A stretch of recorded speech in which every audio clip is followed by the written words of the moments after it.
What's the nature of your emergency?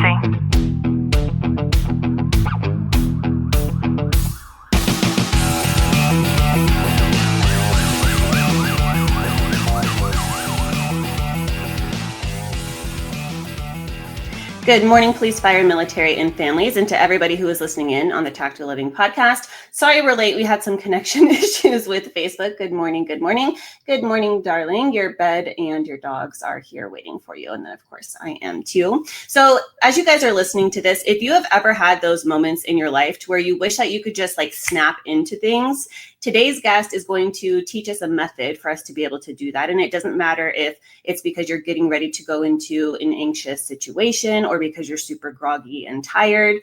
Good morning, good morning. This is going to be a method that we will all have with us 24/7 and we can access anywhere and anytime that we want to. And I want to introduce you to Mr. Tim Thomas. He's a former Special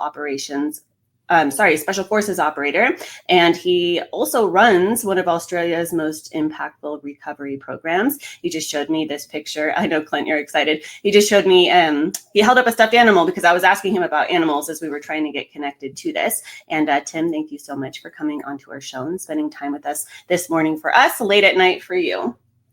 Coach Ashley, so great to be here. Looking forward to serving your people alongside of you. So cute. So I know that your childhood actually wasn't that easy. So if you don't mind, just to kind of talk to us a little bit about who you came to be and what that was like for you. Sure. Well, I guess the overarching factor was I found out very late in life that I had dyslexia. But the technical term for that in the 70s and 80s was you're stupid. And you tell a kid that enough and you start believing it. So it wasn't until I got in my 20s and I started doing these IQ tests that I realized, oh, maybe I'm not as dumb as everyone says I am. And that was like, wow, and then I asked the question, well, how many other people are out there that they've got, say, a self-worth issue and all their gifts and values are getting sort of, hidden from the world. And so I just went about, even though everyone said, oh, you're stupid, I noticed that when I got my physical body active, I felt smarter, somehow more confident. And I just kept on doing the things that work. So being dyslexic, I saw things in patterns. And that's really sort of helped me establish some, really impactful programs in the veteran recovery space, as well as allow me to, maintain a healthy energy level. Healthy energy isn't always being up. It just means that when you are down, you aren't down for as long, or you're not as destructive, if that makes sense. Yeah, totally. That could not have been easy. So how does somebody go from being told that they were stupid and kind of having this self-discovery to finding themselves in the military?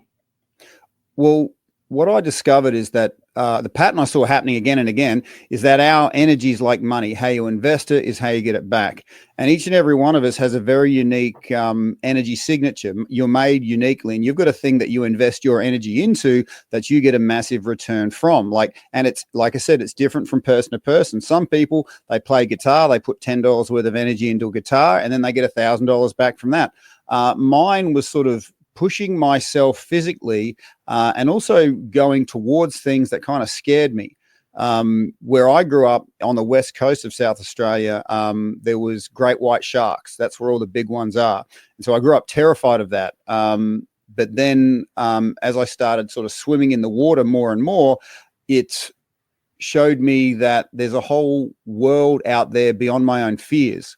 So getting from believing what everyone else told me and then going into, wow, I can make powerful decisions, came on the back of understanding that I've got a unique energy signature. Energy's like money. How I invest it is how I get it back. And no one else will see the value in what you're investing in, because no one is you. So if let's just the example of playing guitar, I would never understand why someone could get so much return from playing guitar, but their particular energy signature, that's the thing that they see. And we really have to sort of see the value in ourselves and then just observe that that return. Oh, that felt good, more please. That felt good, more please. And then before you know it, and when you become abundant, when you master that connection, all of a sudden you'll have everyone around you going, oh, you're awesome, you're great. But it's in that lead up phase where you have to see the value in you before anyone else does. So that was pretty much it. I just kept on investing in the things that, call it God gave me. And it just kept on sort of leading me down this energetic breadcrumb trail. And ultimately, I was a professional fighter back in the 90s before mixed martial arts or UFC was a kind of a thing. It was just in sort of these illegal underground biker bars. And then that led into the special forces. And then when I got out of the special forces, again, it was another observation of how energy works. And I set up some of the most powerful recovery programs in Australia because, again, dyslexic, I saw things in patterns. I noticed that it didn't matter if the pain's emotional or physical, it'll get to a certain duration or intensity where it transforms into a pain, into something that no human can handle well. And that's loneliness and isolation. Because if we've got each other's back, Ashley, there's not a goddamn thing we can't handle. We're made for connection. We're built for it. But if we're feeling alone, isolated, disconnected, loneliness is not a pain, most any human I know can handle very well at all. And that in turn leads to fatigue. So if you're the only one who's got your back and you can't drop your guard for a second, then you're not sleeping properly. Because if you did drop your guard for a second, something bad's going to happen. It's going to be your fault. And you have this loop of I'm all alone in this, I'm fatigued, and it's this spiraling down of fatigue, loneliness, isolation that once addressed properly, if we could address the isolation, if we could reduce fatigue, all of a sudden this golden compass would turn on inside of these veterans in extreme PTSD, and it's like we're built for it. Once we have our isolation broken, once we get ourselves out of fatigue, they just started making their own way forward. And there's millions of dollars each year poured into mental health, not just in the veteran space, but all over. But if you're not addressing the isolation, if you're not addressing the fatigue, it's just kind of water off a duck's back. That said, if you truly understand that at the heart of the matter is isolation and fatigue, then you can do a whole lot more with a whole lot less, because you're actually targeting the area that's the epicenter of the imbalance. Yeah, so I don't want to forget this. We are giving away a giveaway. It's a 10-piece gift box with some really cool shit inside of it. So whoever comments the most within the next 24 hours, I am going to send that to you. If you guys have questions, go ahead and drop them down below. Tim, it's so funny that you're making this analogy of the guitar, because I was hoping Derek would comment on this.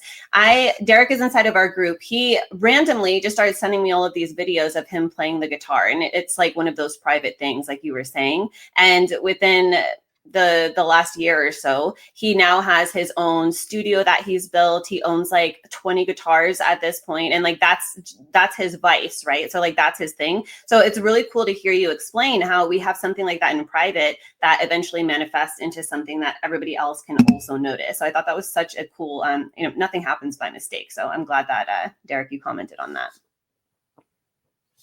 You know what? I've never actually used that analogy before. It was just pulled out of me right now. We're in the flow. Coach Ashley, we're in the flow. we are. And I know that you, in your time of service, you had made mention of the fact that you were actually trained to fatigue your enemies. And I've never heard somebody talk about fatigue in the way that you do. So can you kind of dive into that a little bit deeper and then share the story of you in combat and what happened when I feel like breathwork was actually gifted to you in this monumental way? Yeah, sure. Okay. So in the special forces, we knew nothing of the science of sleep, but we knew if we could deny the enemy sleep for 3 nights, it would mess them up better than a bullet. Okay. And then when we're outside the wire, we train to work until your legs want to fall off, but then outside the wire there's a whole other level of fatigue. You've lost mates, you've seen limbs blown off others, and it was rare to get anything that you'd call sleep, but every now and then you had a chance to be horizontal. And I wasn't a breathwork person, but I was so fatigued, and and I was giving up. I felt like I was going to die anyway. And I thought, what's the point? I feel like I've only got 2 cents worth of energy. And if anyone feels like they're low on energy right now, they need to listen to this, because I thought, well, I might as well give up. I've only got 2 cents left. And then I'm like, well, Tim, you better invest that 2 cents wisely.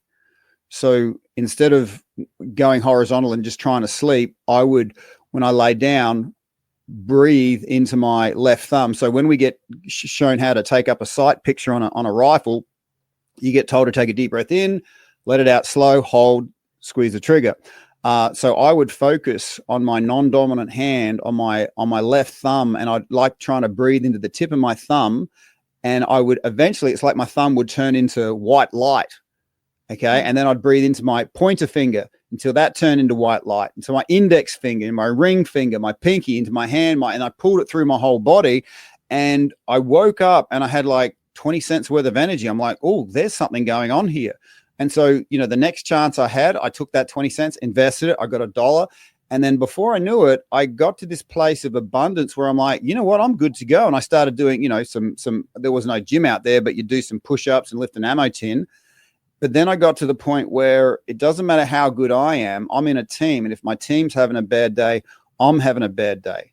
So how do I then serve them and get them to a place of strength? Because I had to be in Afghanistan to realize that when the person next to me is stronger, I'm stronger. Because even if I didn't like the guys, it makes a lot of sense for me for them to be strong and empowered.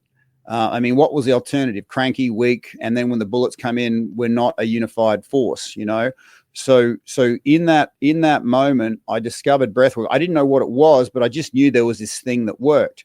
And then when I went through my own PTSD post-service, and I started, coming out of that, I started seeing there's so many other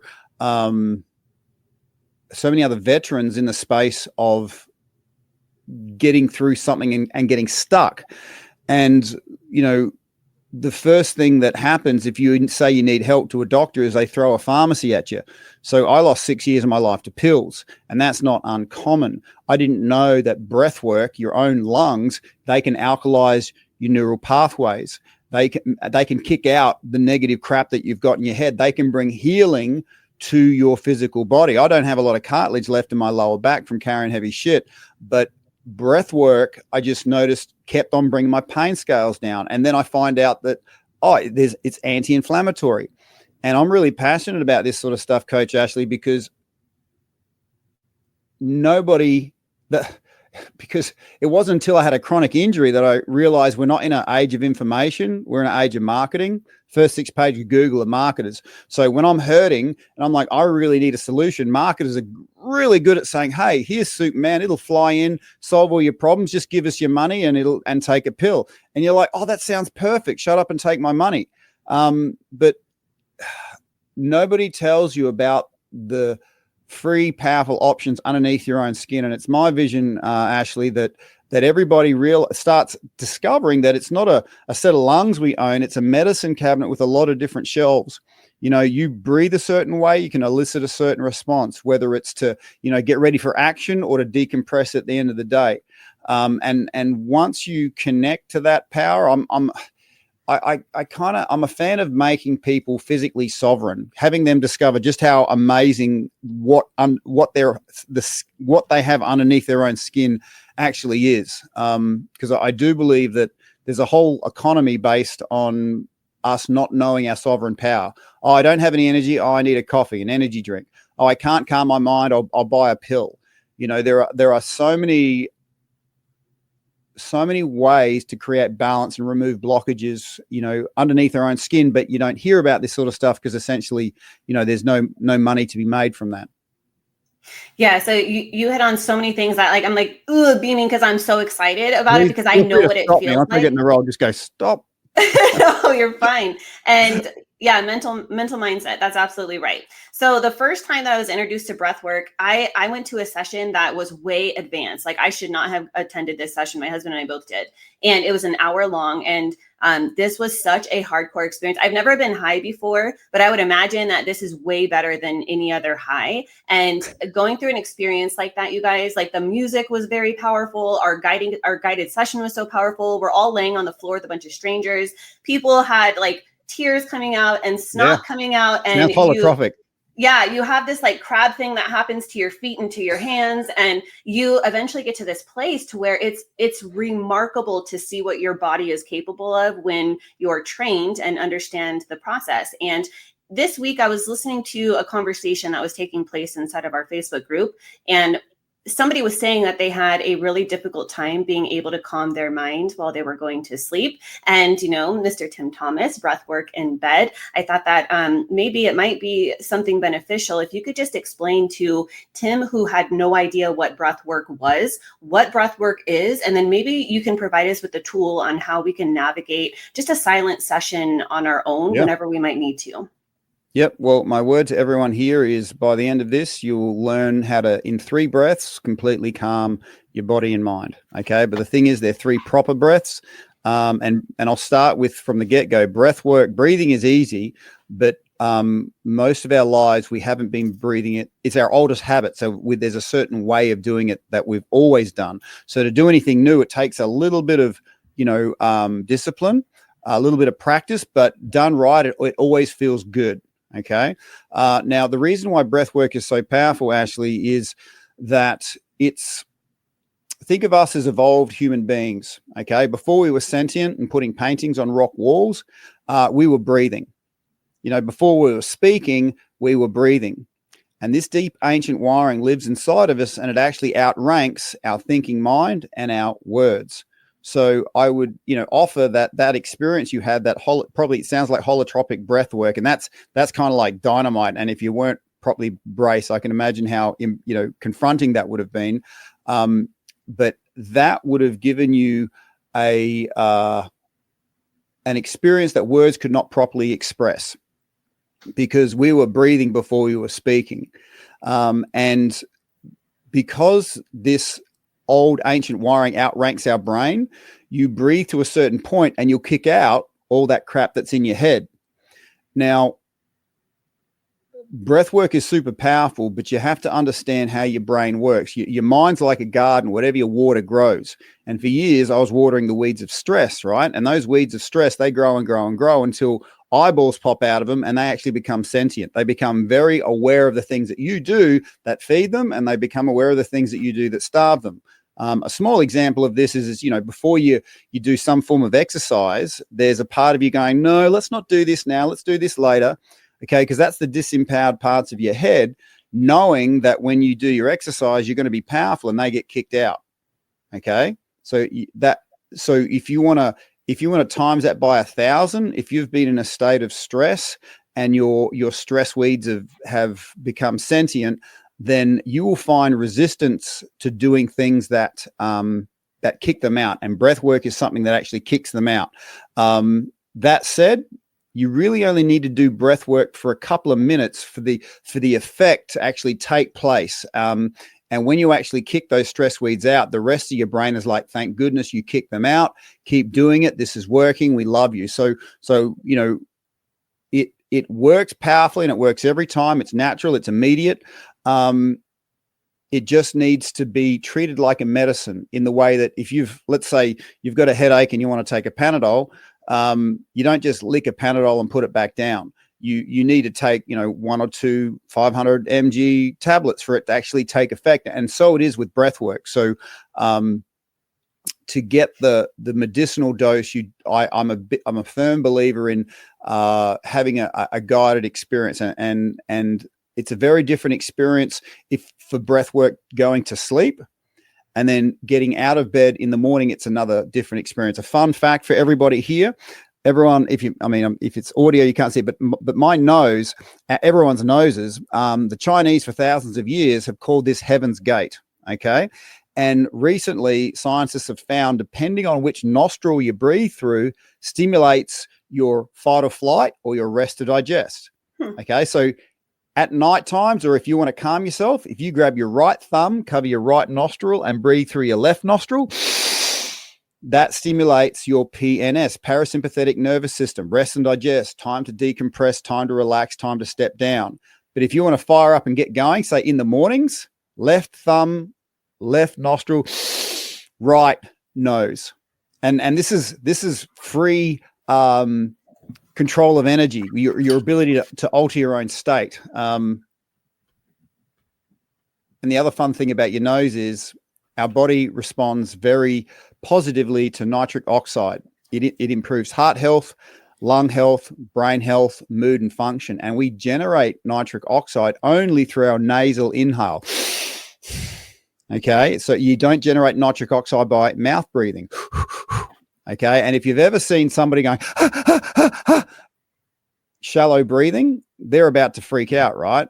But it doesn't matter if you're shallow breathing fast or slow. Shallow breathing sends a system through your body that you're in fight or flight. You can't actually relax properly. So conversely, taking long, proper breaths, which we're about to do, will have a profound effect on your whole nervous system. I never knew that about the left and right nostril. And it makes Tim on your app, you need to make a store section. And on the store section, it needs to be like those snoring things that goes over your nose, only it only covers one side at a time. Yeah, well, I literally have bits of tape on my bed head, and I'll tape my mouth at night. So that forces my nose to strengthen, because that's actually a muscle group, these sinuses. And if I wanted someone to live a long time, I'd strengthen 3 things about them. One of which is the sinuses. Okay, because the sinuses is a muscle group. Now, if you look, I got a broken nose. I've been punched in the head a few times, and I had trouble breathing, but I didn't know that muscle group could be conditioned. And that makes a lot of sense if you're wanting to improve overall well-being, being able to breathe through your nose, produce the nitric oxide that helps the heart, the brain, mood, function, and the rest. We hear about that during cardio, right? That's the only thing similar that I've ever touched on before, but not to actually think of it like a muscle, like that we can improve. Again, there's not a whole lot of information out there that's truly empowering, because empowering information connects you to the source of something powerful, and then there's no resales, and this is what a healer will do. They know they're human. They know their energy is not enough for 2 people, but what they have mastery of is a connection to something super powerful. And it might have taken them 10 years to create that connection, but they can give it to you in far less time. And then you've got that. And so, like I said, I don't see myself so much as a breathwork coach. I'm someone who introduces you to the new love of your life, because this lungs of yours, it's going to be with you when you go to sleep, when you wake up at 2 a.m., whenever you need it. And to turn that into a medicine cabinet really changes the way we move into the future.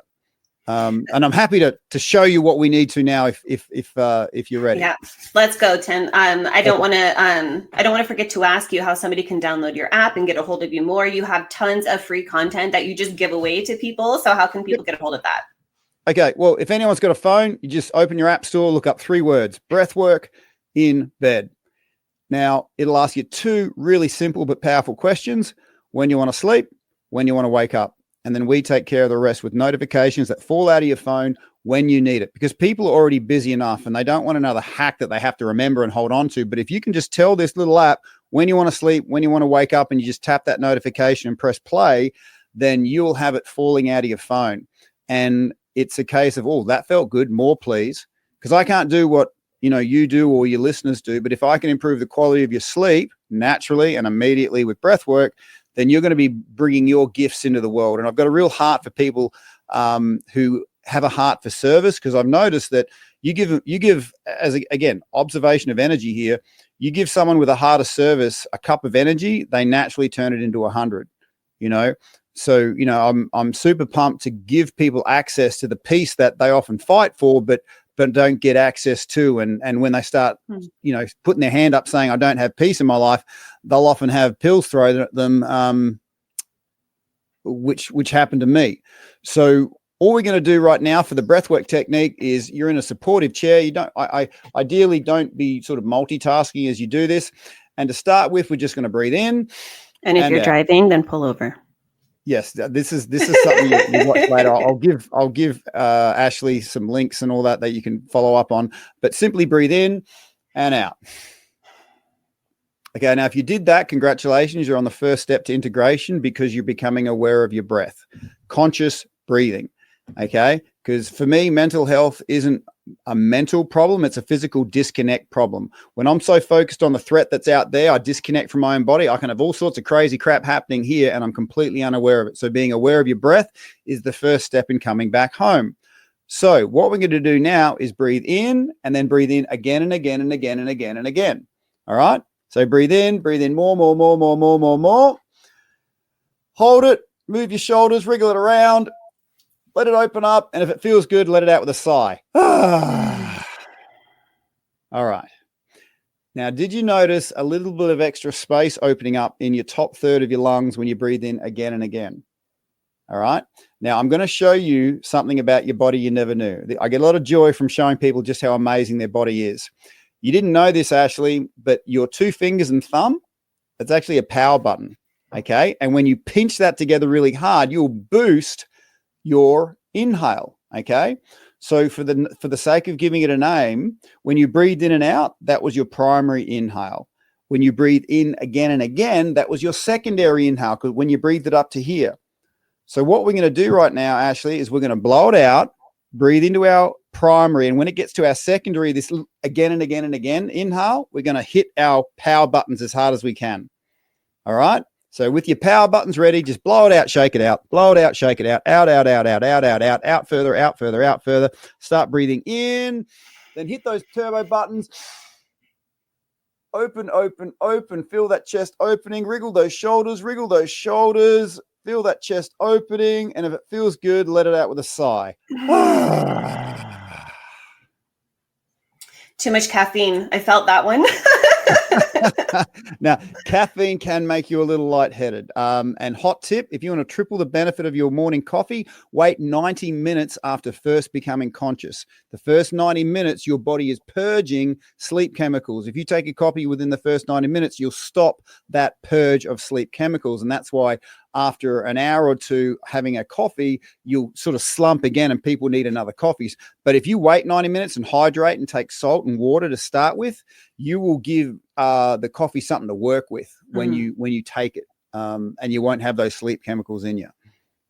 Awesome. That's amazing. And we literally can carry this with us all day long. So when would you recommend somebody now knowing this as a tool that they use it? Okay, well, you've just put a toe in a very deep ocean there. I would have this little power button here where you breathe with your mouth closed, breathe in. Okay, so it's a nasal inhale because we're sucking the air over the sinuses. You would, and you do that about 3 times, and you notice you had a bit more energy afterwards. I discreetly do this in public, and to break my sort of negative thought or pattern of thinking, this is where I pinch my fingers. And so I can discreetly, I treat this like a medicine pump, or if you're in hospital, sometimes you have a button that you morphine or hit the nurse button. So treat that little thing and that inhale where you're actually looking up and raising your chest as your go-to. Because when I was on pills, I had pills by the bed, in the car, in the fruit bowl, in the medicine cabinet, because I was always trying to alter my state. So when people ask me how often you should do it as many times as you need when you need to alter your state, because proper breath doesn't just give you proper oxygenation, it gives you proper alignment through your physical structure. So we're not just getting more energy from the oxygen. When our structure's lined up, we have more energy flowing through it. So there's a big difference if from being sort of hunched over and then upright, or even breathing properly. So having that proper structure and proper breath of lungs makes all the difference. Yeah, I love this sort of thing so much. I'm going to go download your app. I suggest that you guys do it too. You can reach out to Tim directly. Breathwork in bed. Go ahead and pull up your phone, look that up now. You can download it anytime. Keep dropping your comments and questions, and we'll make sure that they get to Tim. Whoever comments the most, by tomorrow morning, I will send you your gift box. And Tim, thank you so much for coming on to our show. It was an absolute pleasure being here, and I look forward to doing it again. Yeah, me too. Thanks, guys.